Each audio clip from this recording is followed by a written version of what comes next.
The Bantu Education Act, 1953 was a South African segregation law which legalized several aspects of the apartheid system. Its major provision was enforcing racially separated educational facilities. Even universities were made tribal, and all but 3 missionary schools chose to close down when the government no longer would help support the schools.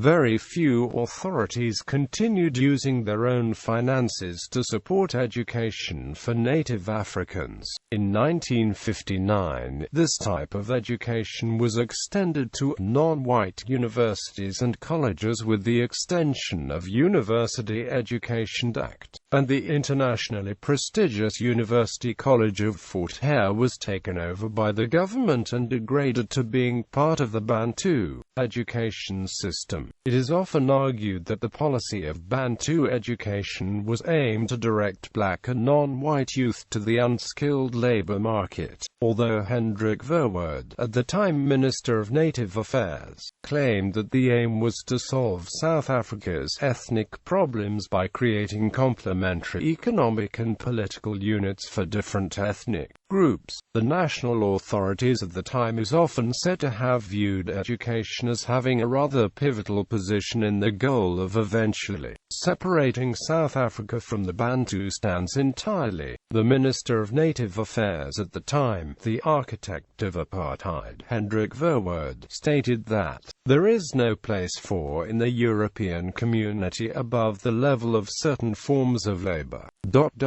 What is the use of teaching the Bantu child mathematics when it cannot use it in practice? The introduction of Bantu education led to a substantial increase of government funding to the learning institutions of black Africans, but it did not keep up with population increase.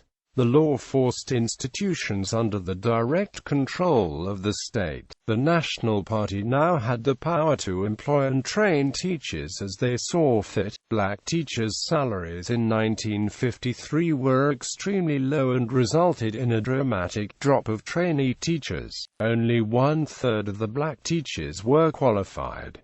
The schools reserved for the country's white children were of Western standards. 30% of the black schools did not have electricity, 25% no running water, and less than half had plumbing. The education for blacks, Indians and coloreds was not free. In the 70s, the per capita governmental spending on black education was 1/10 of the spending on white. In 1976, the Afrikaans Medium Decree of 1974, which forced all black schools to use both Afrikaans and English as languages of instruction beginning with the last year of primary school, led to the Soweto uprising, in which more than 575 people died, at least 134 of them under the age of 18. The act was repealed in 1979 by the Education and Training Act, 1979, which continued the system of racially segregated education. Segregation became unconstitutional after the introduction of the interim constitution in 1994, and most sections of the Education and Training Act were repealed by the South African Schools Act, 1996.